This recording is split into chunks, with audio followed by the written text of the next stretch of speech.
Brother Ed Myers is going to speak to us this morning. So, Brother Ed, come preach to us.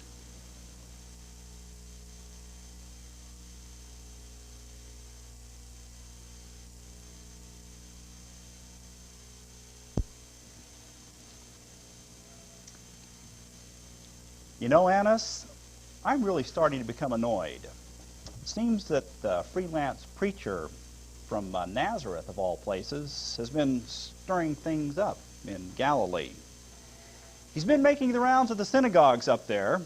Seems to have a rather authoritative style of teaching, even though he doesn't have a seminary degree. Hasn't even been to Bible college, as far as we know. In fact, how this guy, his name is Jesus, can even read and write is a mystery. Anyway, he seems to think quickly on his feet, which has been embarrassing to our fellow scribes and Pharisees who've tried to call attention to his unauthorized and unwholesome activities. While some of the authorities pointed out his socializing with tax collectors and other unsavory types, Jesus came up with a one-liner about sick people needing a doctor instead of well people. The real problem, though, is Jesus is breaking our laws. Sometimes he even does miracles as he breaks them, which really confuses the uninitiated lay people. He cast out a demon and cured a woman's fever on worship day, of all times. He also made some really dangerous remarks about himself forgiving sins when he healed a paralytic. And his motley little band of followers was actually caught in the act of picking ears of corn on worship day. Why, you know that's in direct violation of Sanhedrin Sanitary Code, 3rd Series, Chapter 18, Section 25, Subsection 44, Paragraph 96C. We'd better watch this Jesus very closely. His preaching career just may need to be terminated. Well, those remarks are based on the narrative of Mark's account of the ministry of Jesus, chapters 1 and 2. And they help set the stage for the incident recorded by Mark at the beginning of chapter 3. I'd like to read Mark chapter 3, verses 1 through 6. And Jesus entered again into the synagogue, and there was a man there which had a withered hand. And they watched him, whether he would heal him on the Sabbath day, that they might accuse him. And he saith unto the man which had the withered hand, Stand forth. And he saith unto them, Is it lawful to do good on the Sabbath day, or to do evil, to save life, or to kill? But they held their peace. And when he had looked round about on them with anger, being grieved for the hardness of their hearts, he saith unto the man, Stretch forth thine hand. And he stretched it out, and his hand was restored whole as the other. And the Pharisees went forth, and straightway took counsel with the Herodians against him, how they might destroy him. Why were the Jewish religious authorities, who, by the way, also possessed considerable civil authority, so antagonistic to Jesus? Well, there are possibly many reasons, but one seems particularly relevant. The Pharisees, Sadducees, and their allies valued earthly veneration, along with the prestige and power necessary to command and compel such veneration.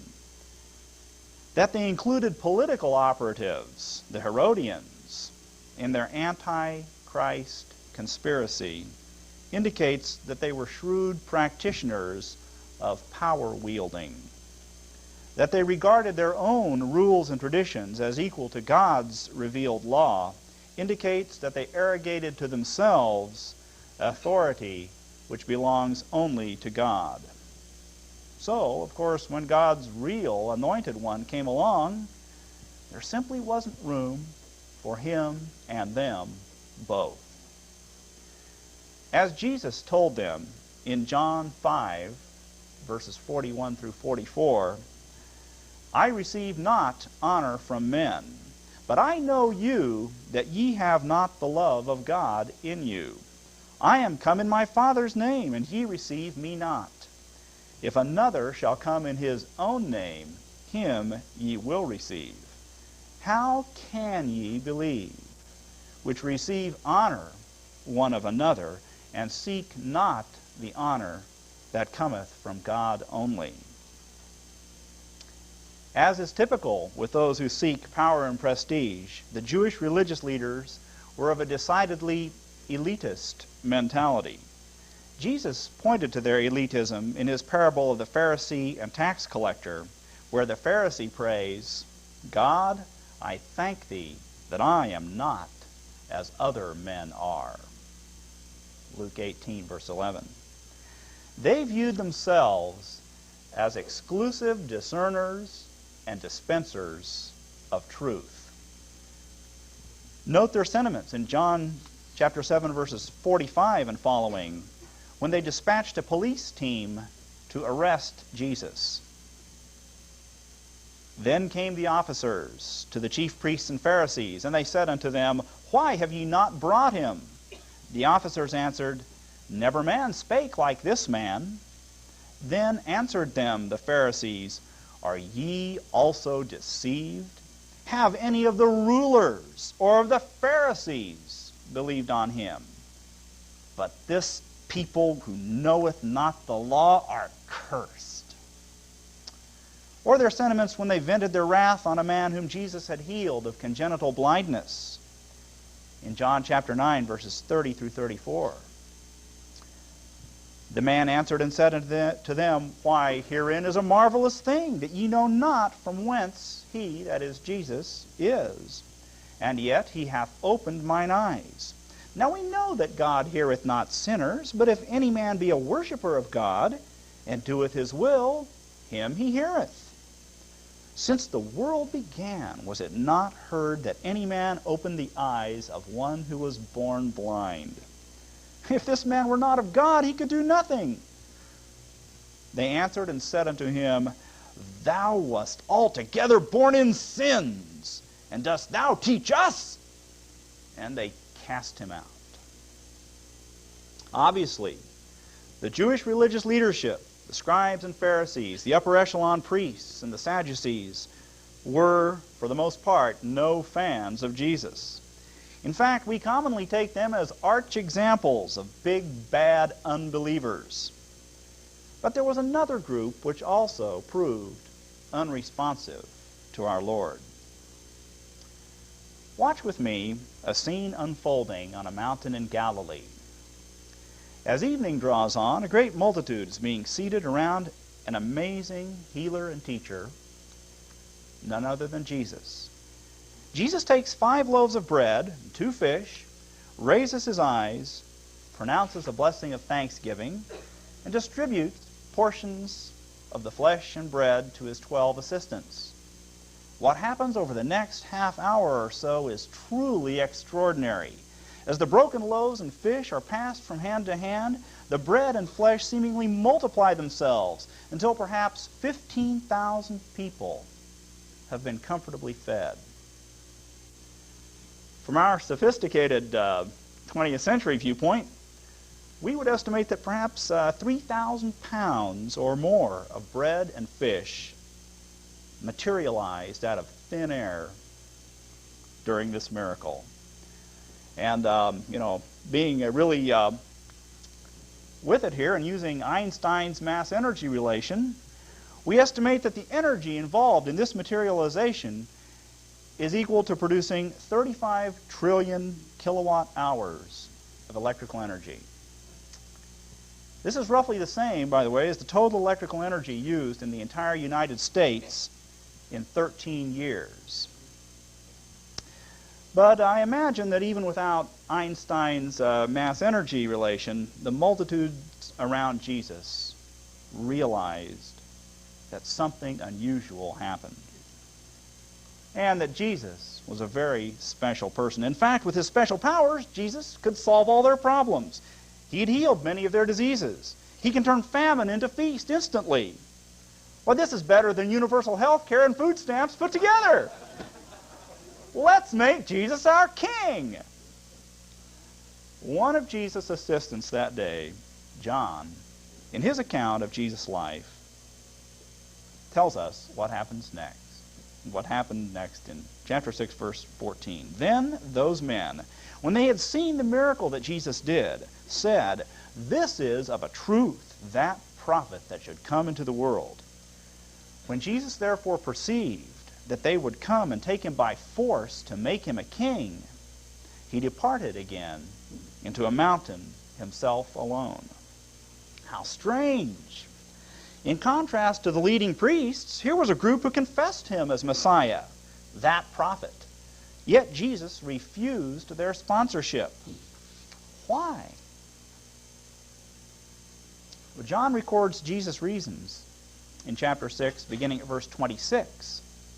Jesus answered them and said, "Verily, verily, I say unto you, ye seek me, not because ye saw the miracles, but because ye did eat of the loaves, and were filled. Labor not for the meat which perisheth, but for that meat which endureth unto everlasting life, which the Son of Man shall give you. For him hath God the Father sealed." Then said they unto him, "What shall we do that we might work the works of God?" Jesus answered and said unto them, "This is the work of God, that ye believe on him whom he hath sent." They said therefore unto him, "What sign showest thou then, that we may see and believe thee? What dost thou work? Our fathers did eat manna in the desert, as it is written, He gave them bread from heaven to eat." Let's just pause and look at this astounding question that the people asked Jesus. What sign do you show that we may see and believe? Hadn't they already seen signs enough to convince anyone of Jesus' divine identity? To their minds, apparently not.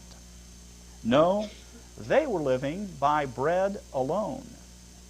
Their loyalty to Jesus would last only until their next earthly hunger pang, and would be temporarily renewed only if Jesus came through with a free meal once again, and again, and again. Well, 40 years' worth would be fine, just like in the Old Testament. The food Jesus offered them, which endures unto everlasting life, they were unwilling to consider. As Jesus replied in verse 35 and 36, "I am the bread of life. He that cometh to me shall never hunger, and he that believeth on me shall never thirst. But I say unto you, that ye also have seen me, and believe not." So it was then that neither the masses nor the masters received the Messiah in large proportion. The masses were disillusioned when they realized that Jesus was not going to insulate them from material adversity. And the masters were dead set against yielding their power and special status. Temporal security for the masses, temporal power for the masters, and an eternity without God for both. And while these misguided or misplaced goals of the masses and the masters seem somewhat different, on another level, they're closely related. For the false gods of temporal security and temporal power inevitably propel human culture toward a destiny that is horrifying to contemplate. It is the same destiny toward which contemporary liberalism propels our world today.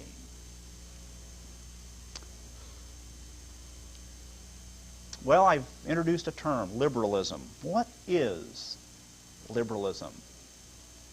And why were the Pharisees and the masses both liberals?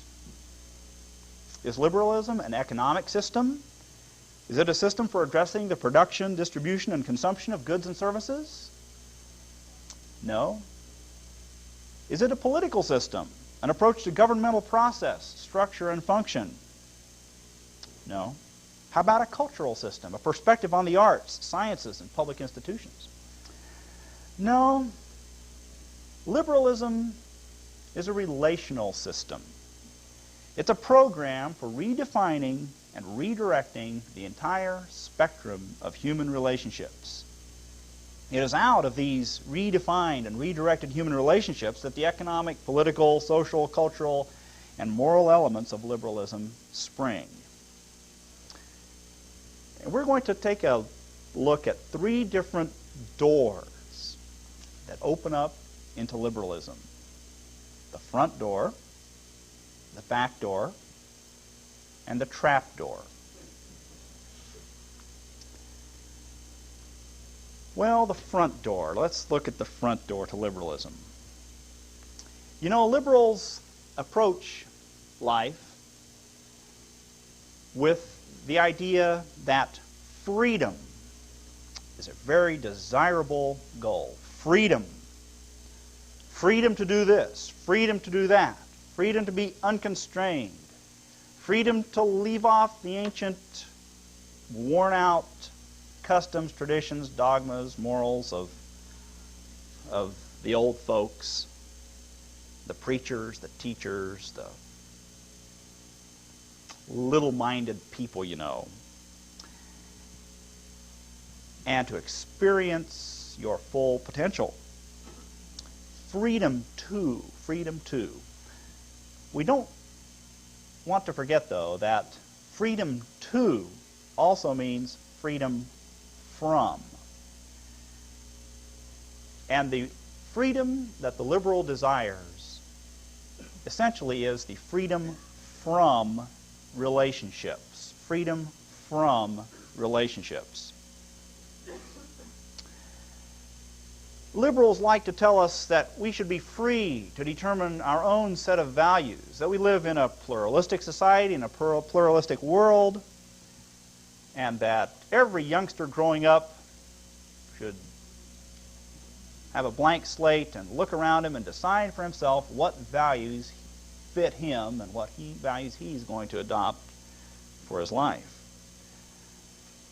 I'm going to suggest to you today that that approach is an intellectual swindle.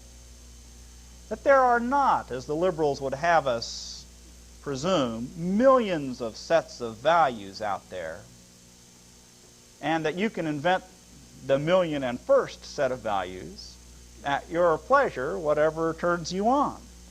No, there is really just one set of values.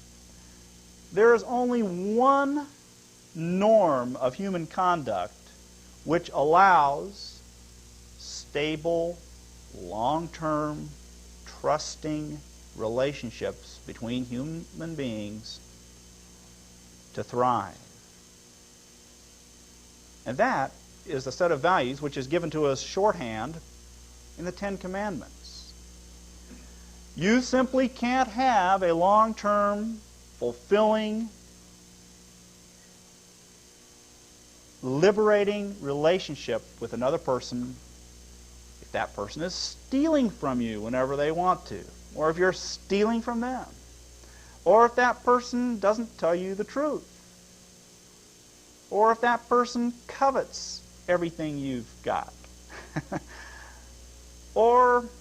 And of course there are the sexual norms that figure very, very strongly in this whole pattern of relationships as well. And you cannot have a stable, dependable, fulfilling, gratifying, liberating, long-term relationship without mutual adherence to the only set of values that there really is. No, there's just one set of values, and everything else is non-value. Everything else, do what you will, do what you want to do. The moral relativistic approach of liberalism results in interpersonal chaos. And for that reason, the liberal is forced, sooner or later, to cast the problem of achieving a successful society in terms of management and control. The liberal approach to bringing society to a higher plane is a management and control approach. And looking at human society from a management and control standpoint leads naturally to a hierarchical view of human relationships. Human relationships become not interpersonal, but interpositional. Not mutual and voluntary, but directed and prescribed. Now, we joked about the voluminous Sanhedrin Sanitary Code earlier, but it's reminiscent of the 65,000 or so pages of federal regulations that come off every year that a person probably couldn't even read as fast as they are published. And yet every citizen in the United States is duty-bound to obey those laws, directed and prescribed. Well, because the liberals' very approach to society postulates hierarchical control of the masses, elitism is unavoidable and is inherent in whatever centralized policies and programs which the liberal proposes. Indeed, such centralization and hierarchy are the only kinds of possibilities which the liberal presuppositional framework allows to exist. The front door to liberalism: moral relativism, hierarchical imposition of order backed by coercion, leading to an elitist, classist, inequitable society. The front door to liberalism. The back door to liberalism. Gimme. Gimme. Give me my daily bread today, tomorrow. Okay, but not give me, Lord. Give me government. Substituting a human agency for God to guarantee your temporal security. Freedom from your responsibility under God. Freedom from your personal responsibilities to your neighbors.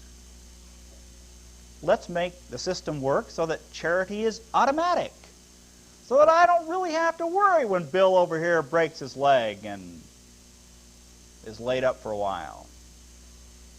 He just gets his check in the mail and he's taken care of.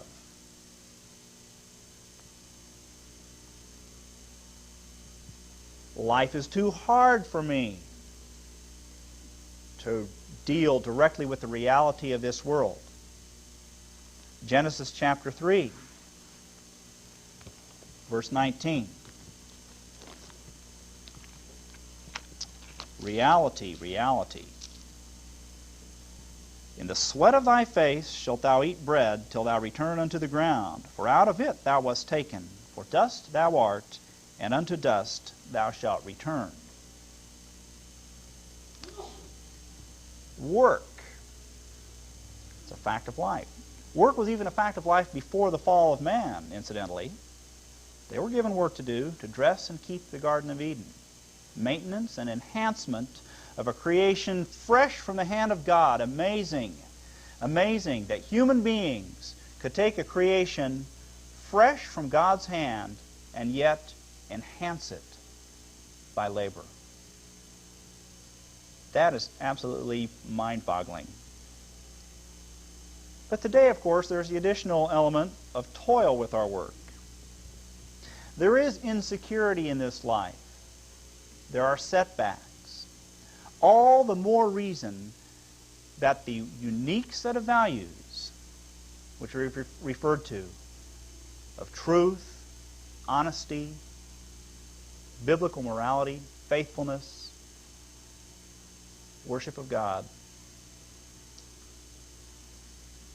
must be the glue that ties us together.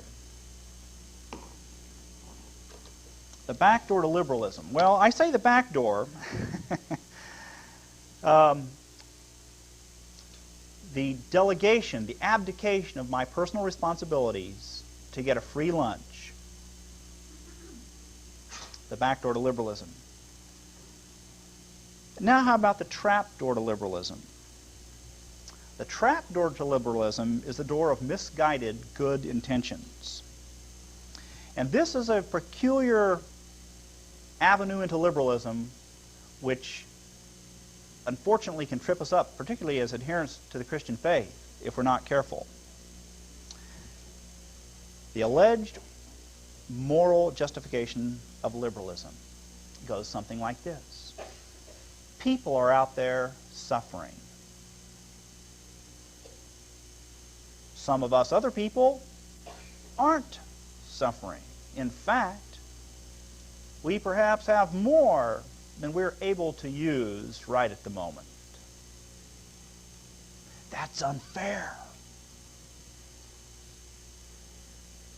That ice cream cone that you ate yesterday evening at McDonald's or at Brahms, sin. You had no right to that as long as there's one person starving anywhere in the world. Unfair. Obviously, the solution to that problem is let's get an enlightened group of people to study, to determine how to allocate resources fairly, and to simply extract those resources, which we judge to be excessive in the possession of some, bestow them upon those who have need. It's a very attractive, very moral-sounding system, this trapdoor to liberalism, stealing from some to meet the needs of others. And therein lies the central pitfall, is that in order to justify redistribution morally, we have to resort to moral relativism. Just as the secular liberal does, who simply starts openly with a system of denying morality. The Christian liberal says, my stealing from some is justified in order to meet the needs of others. Now, of course, he wouldn't call it stealing. There's always this semantic thing going on, you know. But let's examine, let's see if we can get a little bit more background here biblically. Well, I wonder where the scribes and Pharisees, now possibly of our two groups of people, the masses there, they wanted Jesus, to give them a free lunch whenever they felt hungry. And maybe they were the back door to liberalism. Gimme. The scribes and Pharisees, what door did they enter? Well, it's maybe a little harder to tell. We know that they seem to be very moral people. However, we do note that they practiced moral relativism as well. Matthew 15, verses 3 through 6, Jesus tells them, you have made the commandment of God of none effect by your tradition. Where in order to serve the temple, the Pharisees and scribes exempted people from their duty to their parents, to their elderly parents, stealing from parents to serve the temple. Let us do evil, that good may come, whose damnation is just, St. Paul says in Romans chapter 3.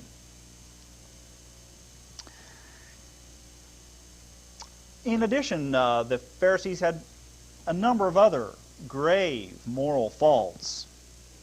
These included physical abuse, extortion, hypocrisy, and others. You can read about them in Matthew chapter 23, verses 4, for example, verses 25 through 28. Well, what about this thing? After all, it does sound plausible. Everything we have belongs to God.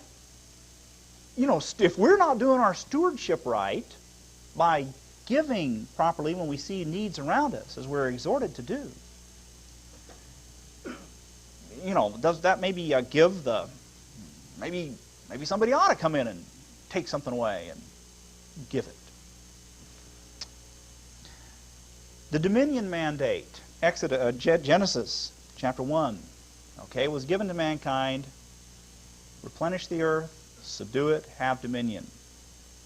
How was this given to man? How was this supposed to be administered? Do we have any feeling for how this was supposed to be carried out?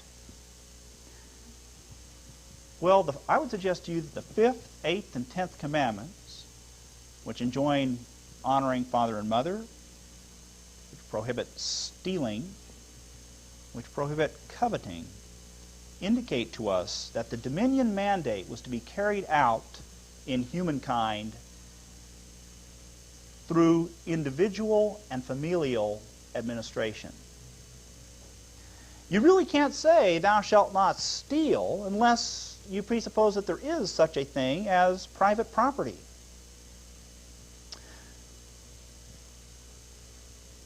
How did poverty relief work in ancient Israel? I mean, that might be a good thing to look at, the theocracy. Okay, God himself wrote these laws. They should have been pretty good. Deuteronomy chapter 15, verses 7 through 8 and 10 through 11. If there be among you a poor man of one of thy brethren within any of thy gates in thy land, which the Lord thy God giveth thee, thou shalt not harden thine heart, nor shut thy hand from thy poor brother. But thou shalt open thy hand wide unto him, and shalt surely lend him sufficient for his need in that which he wanteth. Beware that there be not a thought in thy wicked heart, and thine eyes be evil against thy poor brother, and thou givest him not, and he cry unto the Lord against thee, and it be sin unto thee. And you can read further in that passage. It's noteworthy that there is no civil penalty or government apparatus of coercion set up in this case to ensure that this giving to the poor was in fact carried out. It seems as though the Lord reserved it to himself to deal with that type of a shortcoming. Furthermore, enjoying the fruit of one's own labors, well, that's actually a blessing from God. Psalm 128, verses 1 and 2, Ecclesiastes 3:13, and also that every man should eat and drink and enjoy the good of all his labor. It is the gift of God. Well, I would suggest to you that charity, it is an obligation, but it is not the type of obligation that can be satisfied by coercion. In order for charity to be charity, to encourage love, to encourage success, to encourage the uplifting of the poor, it must be voluntary. It must be given voluntarily.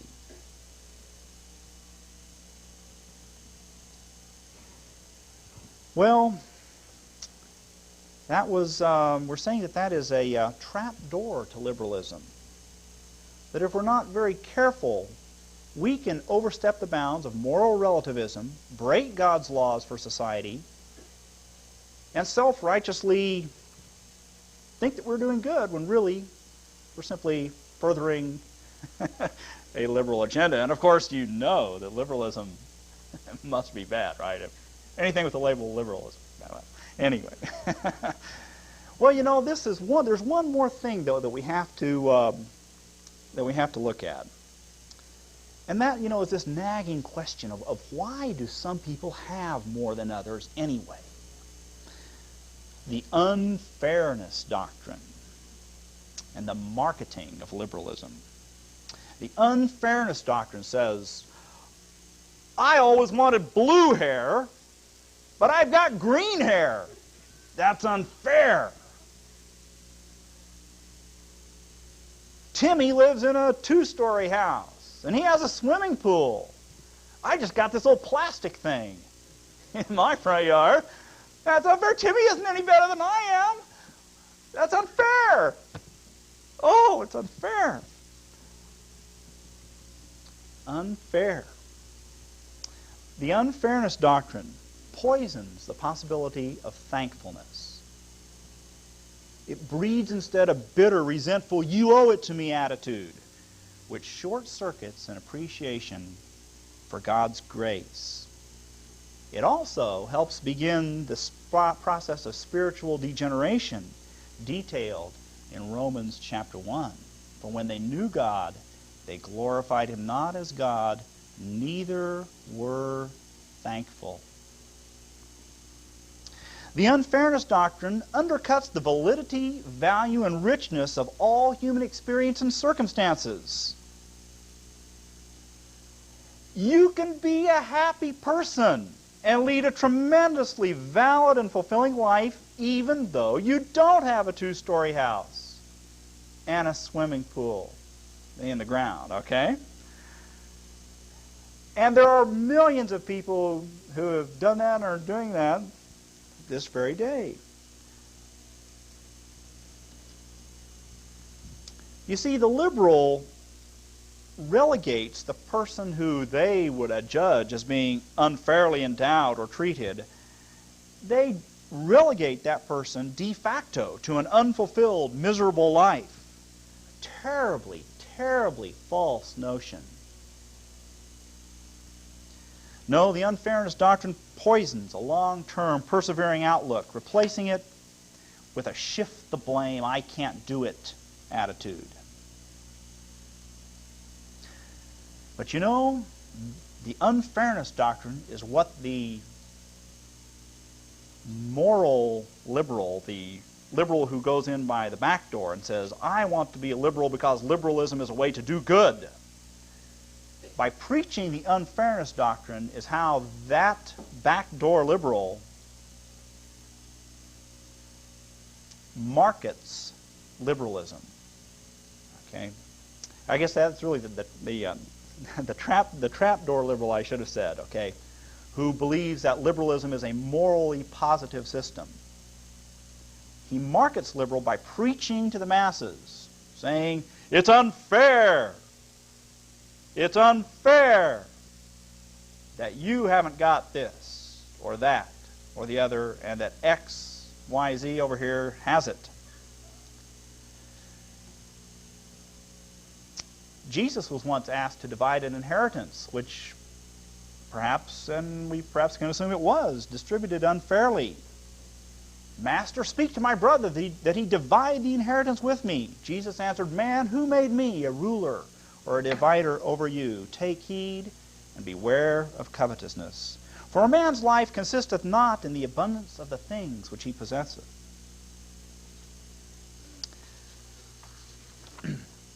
Well, I indicated earlier, I used the adjective horrifying. A horrifying destiny awaits us if we go the liberal path. I'd like to give you an example. You know, liberalism is a very old doctrine. Here's an example from about 2500 BC. In the estate of the goddess Ba'u in Lagash, that's Mesopotamia, during the 3rd millennium BC. Detailed accounts and records have been preserved in the form of a huge number of cuneiform tablets. The bulk of the land was tilled by parties of workers under the supervision of the temple. These workers were looked upon as part of the estate and were called people of the estate of the Ba'u goddess. In the temple's records, numerous lists of the workers have been preserved. Here we meet such groups as porters and men who do not raise their eyes, interpreted as unskilled laborers, slave women and children. All received approximately the same allowance. No unfairness here. Men did not receive subsistence for their families, but appeared only as individuals. Women and children are mentioned separately. Orphans formed a special category. The workers seem to have had no private holdings. The temple storehouse provided them with all the necessities. Evidently, workers, usually every month, came to the storehouse in parties to get their rations, which consisted primarily of grain. Workers did not till separate plots individually, but worked in parties under the supervision of a chief farmer. All implements of production, including draft animals, were issued to the foreman of the working parties from the storehouses on a daily basis. Plows, hoes, flails, packs, collars, and yokes for oxen were all kept in the stores. The central store provided fodder for the oxen and donkeys. Fishermen also worked in parties and had norms to fill and the obligation of delivering their entire catch to the storehouse. We must all do our part, cooperate for the good of everyone. Artisans worked in the same fashion. Animal skins, metal, and wool were received from the stores. Manufactured articles were in turn delivered there. They too received food supplies from the estate. All workers employed by the temple of the goddess Ba'u were guaranteed clothing or material for clothing. Slaves are seldom treated as a separate group, and when they are, women are generally meant. Do you think that the liberal emancipation of the woman has helped women's socioeconomic status in our country today? Look closely. I think you'll see that it has not. Other features of life in the region of Lagash during the latter period of the third dynasty of Ur are also worth noting. Like crafts, trade was a monopoly of the state. In both state and temple records, slaves are mentioned, but women slaves appear much more frequently. At first, these were mostly weavers, but later they came to be employed in other work as well. Evidently, the children of slave women were absorbed into the general mass of unskilled labor. The percentage of the land seized for the king's household, including the temple household, was enormous. In the third dynasty of Ur, we must take 60% as a minimum, says one scholar. A series of extant documents testify to the fact that private property played a certain role in economic life. For example, certain bills of sale for children sold into slavery. But in the main sphere of economic life, the significance of private property could not have been great. During the third dynasty of Ur, material inequality reached extraordinary proportions. And now we see the cruel irony of the unfairness doctrine. Everyone is equal except for those who administer the system which distributes goods equally. Now, obviously, since they are so much more important, knowledgeable, and crucial to this whole system, and there is no one above them, you see, to give account to, they get what they want. And justify it, no doubt, with the moral relativism that spawned liberalism in the first place. The difficult existence led by the lower segments of the population is reflected in the great number of records dealing with escapes. Another index of the conditions is the striking mortality figures preserved in the archives. In connection with the apportioning of grain, it is recorded that in one party, 10% of all workers died in 1 year's time. In another party, 14%. In a third, 28%. In one list, the death of more than 100 women out of 150 is reported. Still higher was the mortality rate for children who, together with women, were employed in heavy work such as barge hauling. In general, the notation deceased is encountered with extraordinary frequency. Liberalism in its ultimate embodiment. It's been tried many times throughout history, and the results are inevitably and invariably the same grim picture that you see here from almost 4,000 years ago.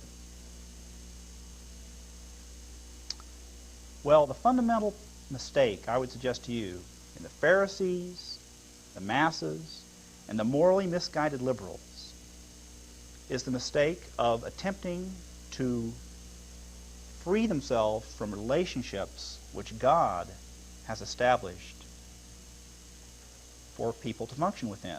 The relationship of man to God, the relationship with man to man. You know, David was very wise when he said, when he and his nation were in trouble, "Let me fall into the hands of God, for his mercies are great. Let me not fall into the hands of man." It may be that there are among us today those who are feeling keenly the pain, the dislocation that results from attempting to deny, circumvent our proper relationships with God, with our fellow man. And I would like to invite any of you today, whether it be that you're fighting your relationship with Christ as a Savior from sin, whether you have refused or neglected to ask God forgiveness, whether there are other relationships in your life which you have not submitted to the hand of God.